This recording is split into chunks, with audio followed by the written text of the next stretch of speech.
Hey,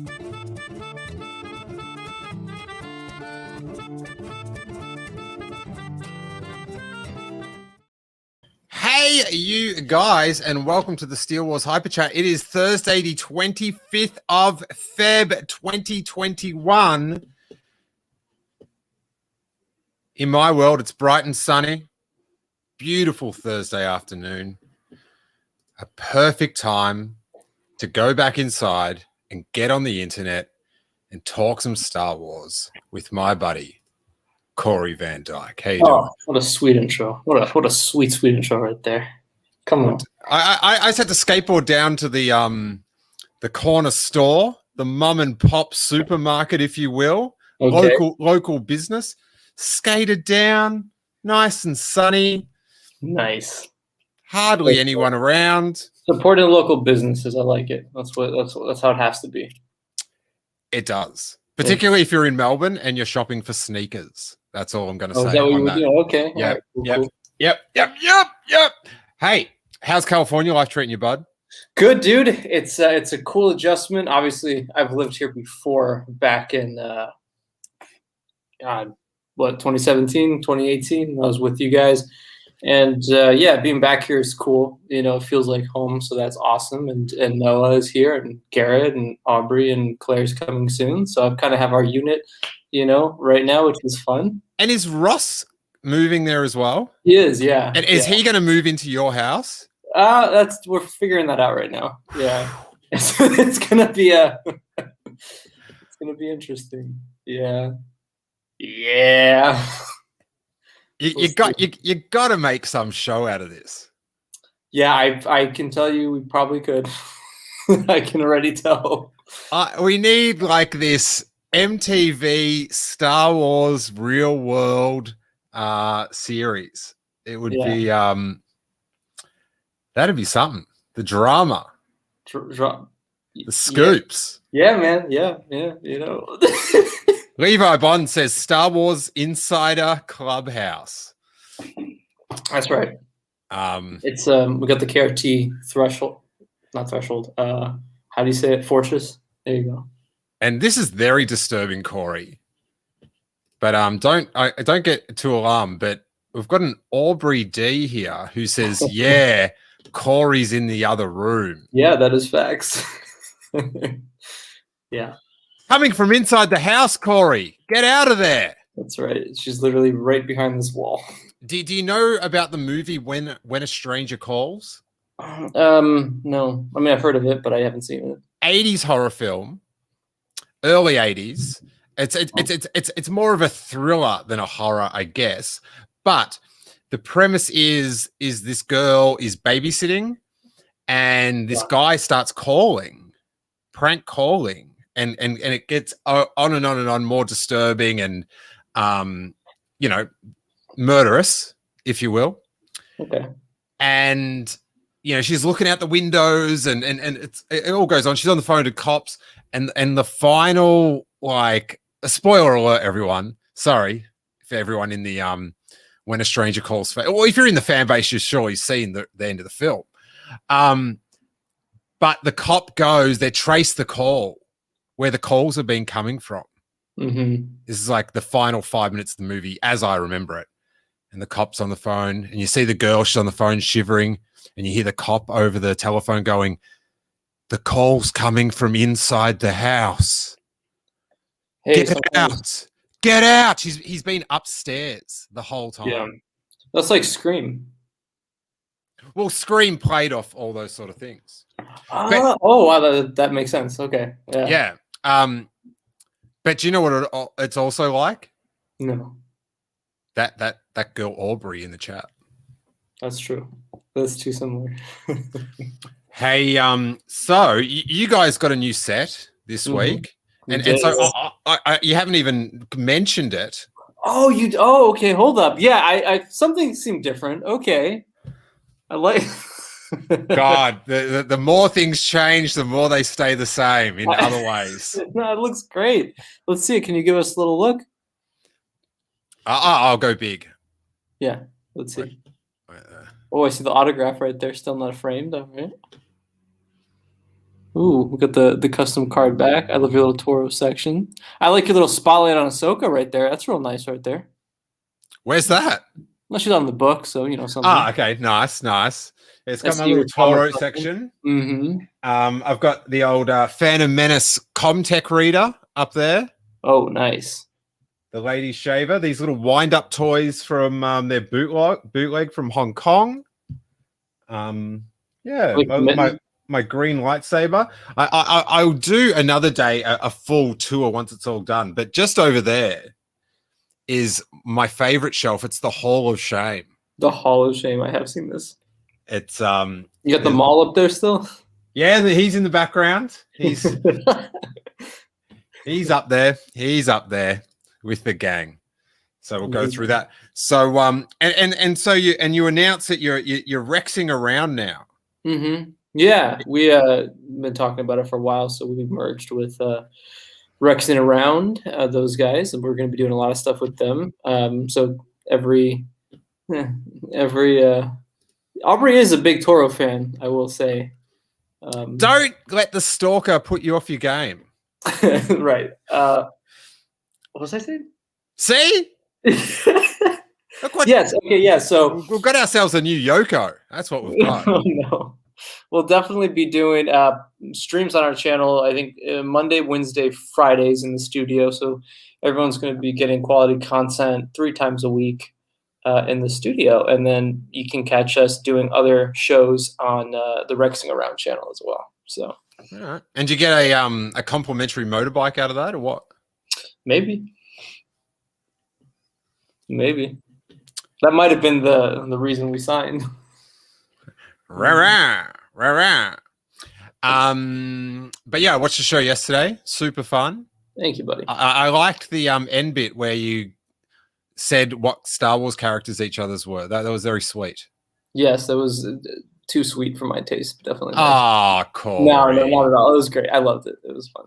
Corey, yeah. And also, I like being compared to, who was I? You had a Luke Skywalker. Oh, that was nice. Oh yeah, that's my boy Garrett right there. But who did Noah say it was? Something really insulting. Young Boba Fett. Well, Noah Outlaw got the highest compliment. He did, didn't he? Calican. He did get Calican. He did. Hey, I didn't see it, but I don't know if you know this, but in an effort to prove that anyone can post credits on IMDb, I made an IMDb account and I tried to submit Jake Carnival as Toro Calican in every episode of Andor. And I got shot down. They rejected me. Really? Are you saying that George Lucas isn't going to be writing for Andor? Hey, if it's on the internet, it has to be real. It has to be. It makes perfect sense. A character he's so connected with. Yeah. Levi Bond says, "Dude, you said you were Wrecker, so I take Luke Skywalker." That's true. No, it was amazing. I'll absolutely take it. It's a great one. Hey, so I've been thinking about some Star Wars today, Corey. Can you hear that helicopter? I can, very, very much so. California love. Bum, bum. But that's how I know I'm here. By the way, it's so bright where you're at right now. It couldn't be darker where I'm at. So.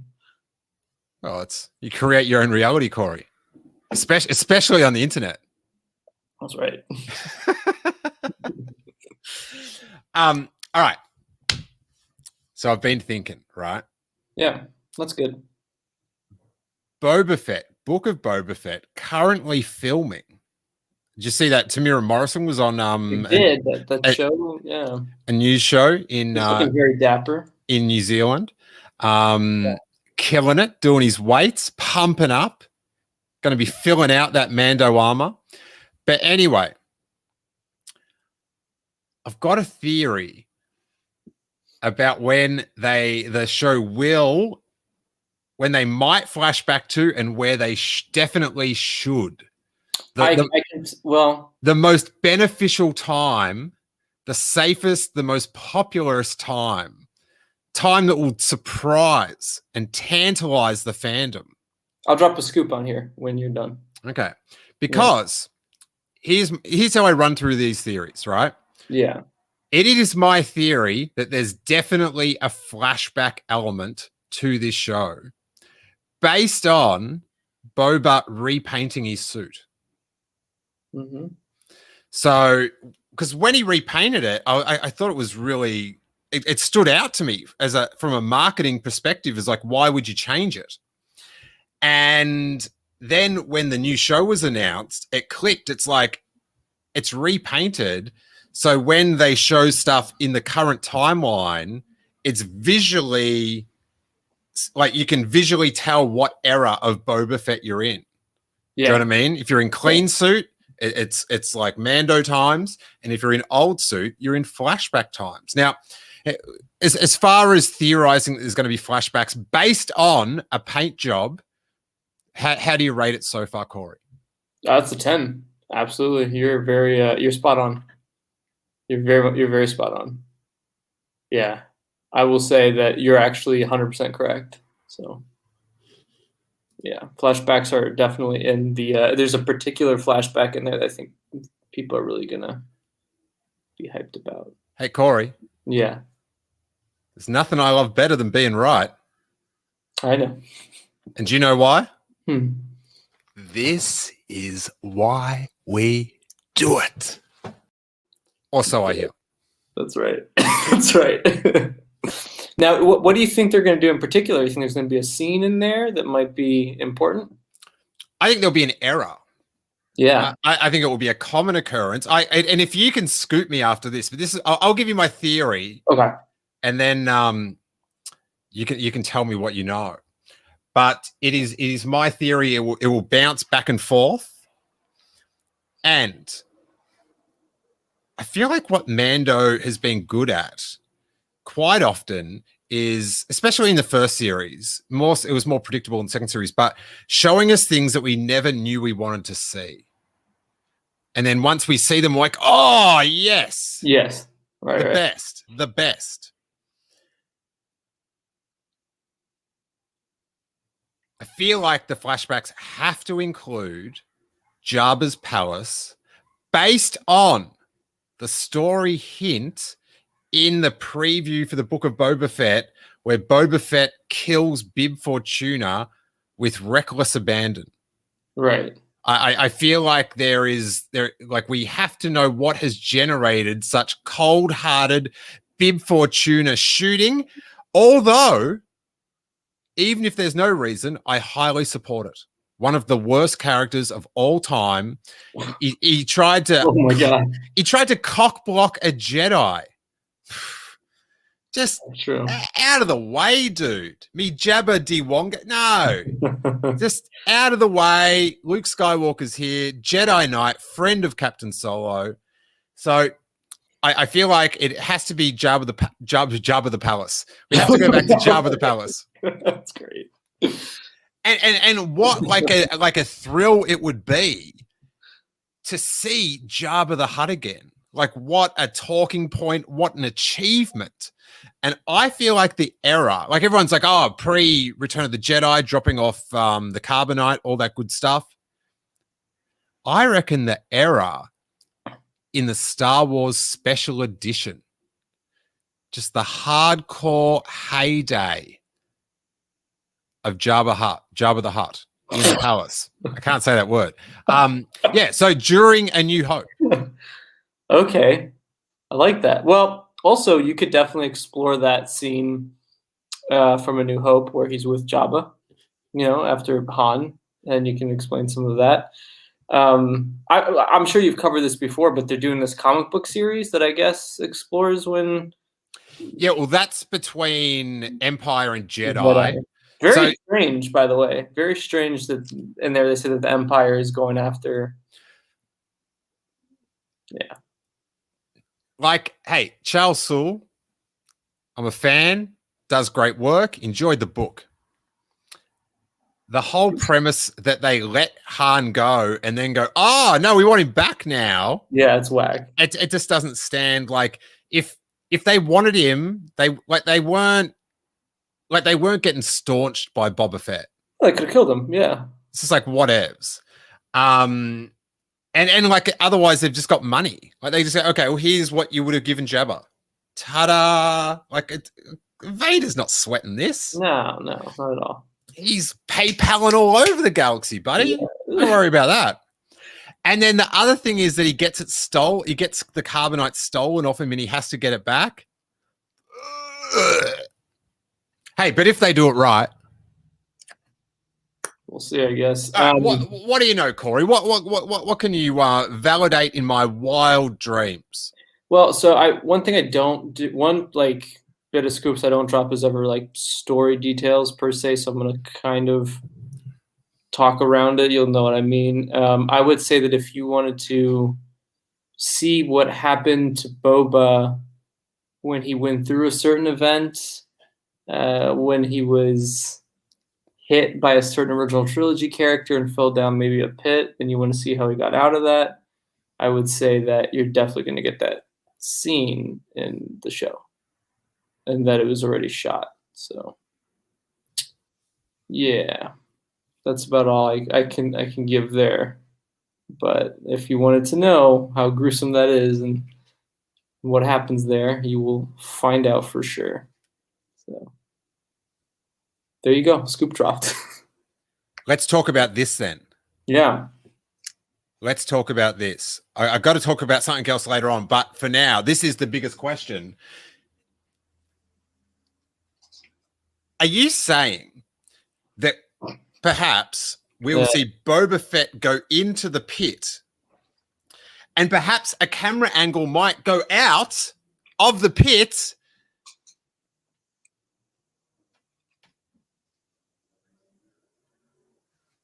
and we might see the greatest scene ever in film history from a different angle? Back to the Future 2 style? I would definitely say that tracks for sure. So we'll see. There you go. Just for the show. Hey, this is why we do it. That's right. I would also say you never know what smugglers could show up in the series. So, Snoover, Dash Render. Right. Who knows? Interesting. Who knows? Remember when they made that Solo movie? It was an interesting one. I do remember. Yeah. Because I'm gonna drop event. I got this little Lego Millennium Falcon at the world premiere. Ooh, that's nice right there. I wasn't there. All right. They had a Lego table set up, and and so you'd go around, you'd build it. And Woody Harrelson was there. It was quite a do. Hey, what if? Think about this for a second, because I just thought about this. What if Boba needs help on a mission before the Mandalorian, and pre-bounty hunter Gil Toro Calican shows up to help? Hey, you're baiting me, and I appreciate that, but then that doesn't fit in with my headcanon of what Boba Fett was doing pre the Mandalorian. Mm-hmm. So I'm just like, I'm like, he was just chilling in the desert from Carcoon to episode 9, chapter 9 of the Mandalorian. I don't know. Yeah, I'm throwing out an episode there. Hey, and I'm all for the return of Toro Calican. Don't get me wrong about that, but you know. Hey, you know what, dude? So yeah, that's a question I wanted to ask about this little great pit of Carcoon. Yeah. You know that sand is from the Great Pit of Carcoon. Yes, I do. So you're kind of willing it right now. I'm willing a lot of things. Yes, sir. Sorry, I'm currently willing the algorithm. Aren't we all, buddy? Aren't we all? Like it's Oh, I didn't like that. Oh, content hurts, man. Content hurts. Yeah. Would you suspect there'd be more than one flashback time period? Yeah. Bang! Saunders theory coming through. Special edition. Rock and Rontos. I would even say if you're a fan of the Clone Wars, the show's gonna do. So, do you know what I'm gonna? How's this for a big prediction? Right? They'll go back to Jabba's palace, and it'll be just the original Max Rebo band because in the timeline, it's before the other people join the band. Oh, that would be funny if they did that. I would love that. Yeah, that'd be cool. Hey, please let me be editing this into a clip in a year's time for my little victory lap. It's You've never been more spot on about things tonight, I will say, than you are right now. So you've hit some things I've heard about for sure. So we'll come back to this in a year. Hey, if you're in the future, if you're in the year in the future, like and subscribe. Come on. Algorithm. Come on. Called it. Yeah. Called it. It's exclusively here. Can't get this anywhere else. So. Hey. Tell us about Ezra. Yeah. So we ran this last week. This has been something we had been hearing since December. That Mina Massoud, who plays Aladdin in Aladdin, had been talking to Lucasfilm for a while, and that he was the front runner choice for Ezra. Now, from what we've heard, there are other actors that were also considered for the role of Ezra, but he was always number one and still is number one, and they have a verbal agreement that he'll be playing Ezra. So, is one of them Tom Holland? Always. Tom Holland's in the lead for everything. Excellent. Right. Yeah. But so, he's definitely, nothing's been signed, but this is usually how it goes. Once they have a front runner, in the running, that's usually who they settle on. So unless something comes out in the next few months, it should be fine. And so he'll be playing Ezra in the Ahsoka series. And then I could drop something right now, but I need to hold that back. But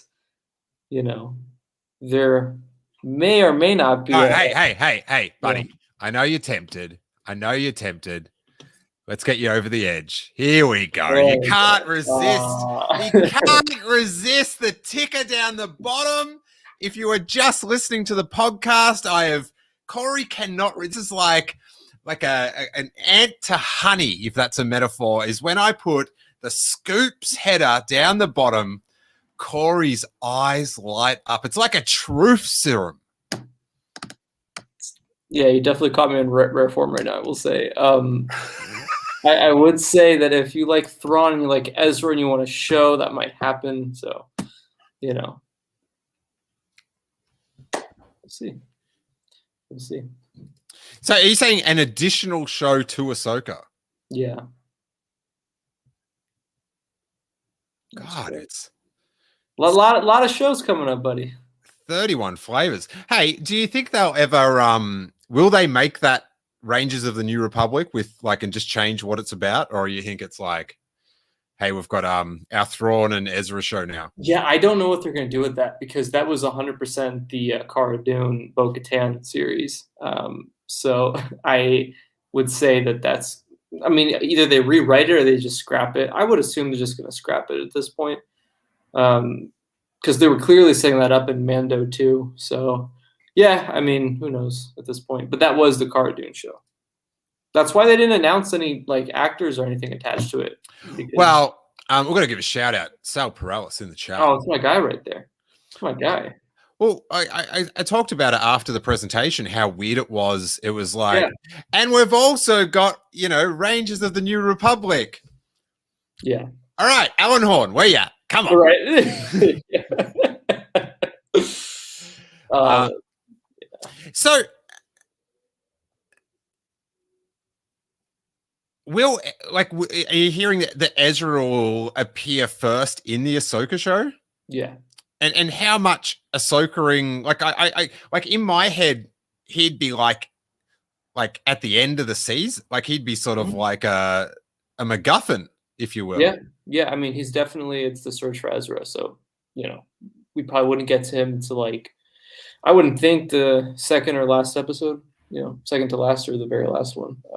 Depends on how much they want to draw it out that season, I guess. Also, Sabine's being cast right now as well because she's going to be a main character with Ahsoka. So that's currently what's going on. I don't have any leads as to who it might be currently, but I know those talks are happening. So Sabine would be the big casting announcement next. So, hey, do you think there's a chance? I'm going to go out with another prediction here. I'm just throwing them all out. That this Ahsoka show begins at the end of the Jedi episode of The Mandalorian, and it shows her journey directly after that, and maybe you get a as a touch point to the wider audience. Probably not. I don't think it'll pick up right there. I think it might actually pick up a little bit before those events. And really? Okay. Well, I guess it depends on how they want to show things in live action versus animation.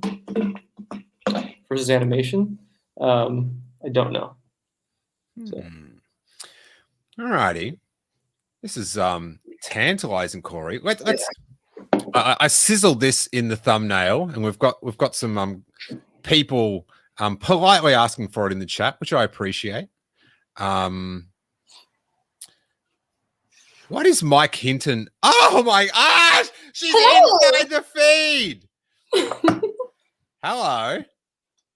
What's been going on? Nothing much. I've been doing work. I was relaxing, and then Corey told me to come here, so I'm here. Really? Mm-hmm. He has some scoops that he just dropped that he didn't tell me. What? Really? I'm shocked. Like what? Oh, that's how hot scoops they are. I don't believe that's accurate. It's definitely accurate. Nope. All right, I've got a scoop. Do you? Yeah, Trouble on Love Island is arguing over scoops. What a little Star Wars couple! You didn't tell me the scoop. No, I've told you all of them. Which ones haven't I told you? You just treat me like someone in the chat. Exactly. You didn't tell me about the flashbacks. I did. I said they were going to do the Starlight Pit scene. Mm-hmm. And wait, what's the one that you stopped yourself from saying? Well, we're on air. I tried, Steele. I tried. I was so impressed. I'm like, Aubrey's going to come in, just ball gullet it up, and I'm the scooper. Just for the next 3 weeks, Corey. I'm the scooper. Don't worry. I know some people in the community don't like that, but it is what it is. Can't like everything. Can't like everything. Can't like everything. Hey, so for the layman, right? Bad Batch cartoon coming out May the 4th. Very exciting. Mm-hmm. Have you heard anything like what's a tangible thing that it's about? What's a goal? Oh, wow, you're gonna get a lot out of me tonight then. So the Bad Batch show is about Corey. Yeah, okay. Yeah. Here we go. Yeah. It's basically about the clones phasing out and the realization that that's what's occurring. And there is a squad of clones that hunts down, Jedi, obviously, and then other... You never know who we'll see. Yeah, other deserter clones and whatnot. And you will be seeing characters like Rex and Ahsoka at some point, but right now they're going to focus on the main characters, and then eventually we're going to meet up with the gang. So help me out. Yeah. So it's after Order 66, right? Yes. Mm-hmm. The Bad Batch, they don't have the chips? I don't know. I do think they do. Yeah, I think everyone except for Echo has them. That's what I'm assuming. I don't know. So are the Bad Batch good guys or bad guys? They're going to be bad for the first few episodes, I believe. Really? Yeah. Mm-hmm. Yeah. So we'll see that. I think they'll phase out of it. I don't know exactly how they're going to do that, but yeah, I think at first they're pretty bad. And I actually think just to begin with, they're bad in the Clone Wars series. We just didn't see any of those missions. I'm pretty sure they're strictly from Palpatine himself. There's a line in the Bad Batch arc where I think it's Rex or Anakin that asks who they report to, and they said they don't know. So that always led me to believe that Palpatine has sort of always had strings on them. Somehow. Yeah. But in terms of like story beats, I don't know. I just know about some characters and whatnot. So you know one really big story beat. Do I? What was that? Oh yeah, well, can't talk about that one. Definitely yeah. No. It's very exciting. I remember Corey, we have to work on your Jedi mind trick. you're not even getting past Bib Fortuna at this point, all right? Yeah. Yeah, it's very exciting. It's something that I didn't expect to be at all addressed in the Bad Batch. That's all I'm gonna say about that. I created the show. Yeah, Corey's secretly Dave Filoni. That's right. I do have to say, saying that cryptic thing and then saying, and that's all I'm going to say about that.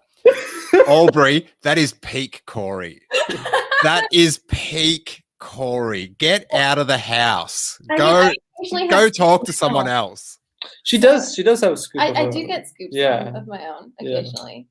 Yeah. Well, hey. I'll tell my scoop. So I think I kind of mentioned on Twitter, but not many people saw it because no one saw it. Like maybe 3 people liked it. But apparently internally with Lucasfilm, it's always been said that the characters in Rebels are POC coded. So they're all going to be people of color, and that's going to go through to live action as well. So anyone that they're looking for Sabine or Kanan or Hera or Ezra will be people of color, and that's like confirmed. Are they going to do that for the voice acting as well?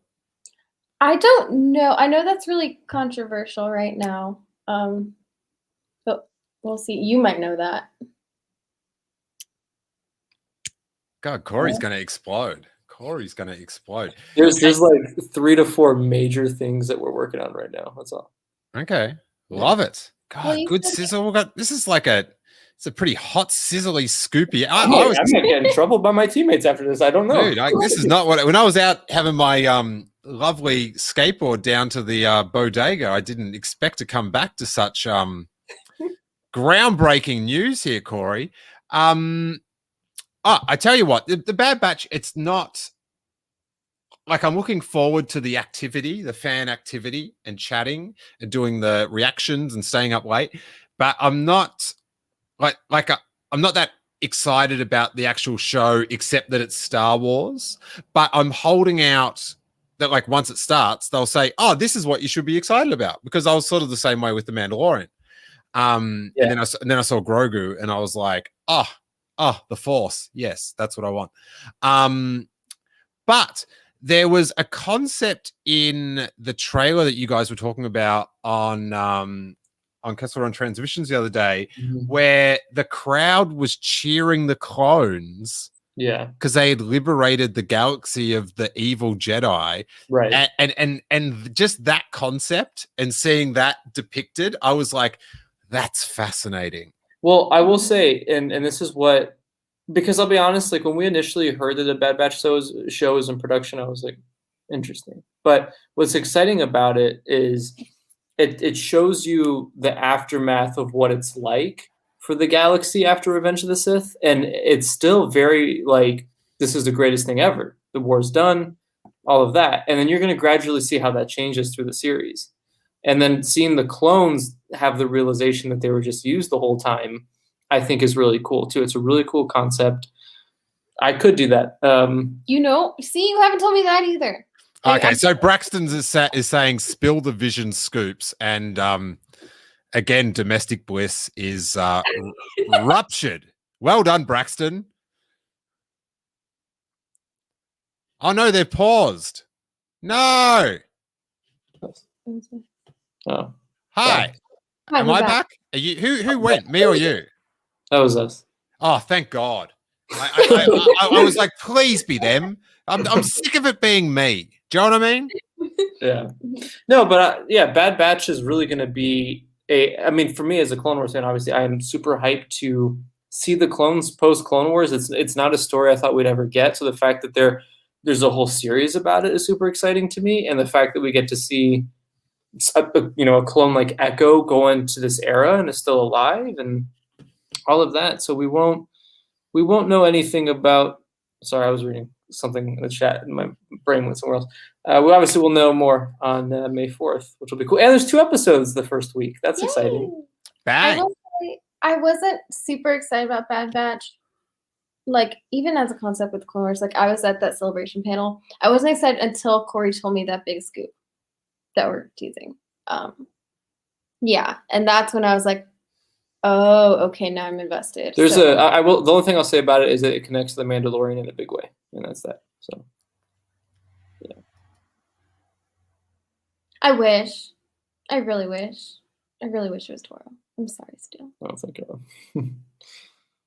Plus, I wouldn't want to spoil it for anyone either. It's such a big thing that, like, I don't ever want to spoil story, beats and whatnot. So, yeah. We can tell you after stream. Yeah. But do you know what everyone in the chat saying? Please. Yeah. Yeah. And do you know what Corey? Do you know what Corey's saying? Okay. What's the vibe check? That is a major vibe check. I'm majorly checked right now. Do you know what Aubrey's saying? Honestly, yes. I'm a big Ben Solo fan. So yes. Ben Solo and Toro. Do you know what Steele's saying?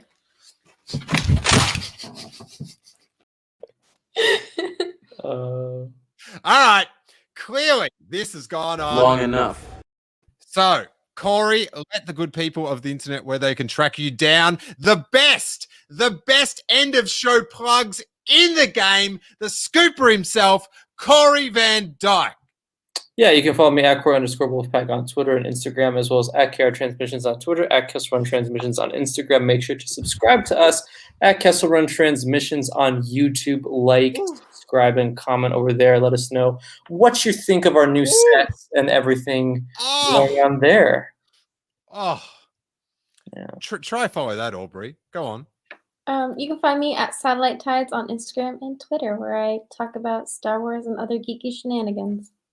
Hey, the use of shenanigans, not too bad. Hey, help out that algorithm. It's a fantastic thing. It should be honored. It must be honored. But I will see everyone. I actually will do a stream tomorrow because my week got mixed around because of things. So, hey, I'll see you tomorrow. Like the algorithm. Go watch Corey's new show. It's super fun. And, yeah, I won't be there tomorrow, but I will plug that we have somebody filling in for me in the set, and that's none other than a Raj from the Sith List. So, oh, and a Raj, yeah. My gosh, yeah. All right, all the scooping was here. Don't even bother. Don't even waste your time, your bytes, your pixels. You never know. We might have a few things here and there throughout the next few weeks. Let's do this. All right, may that force be with you.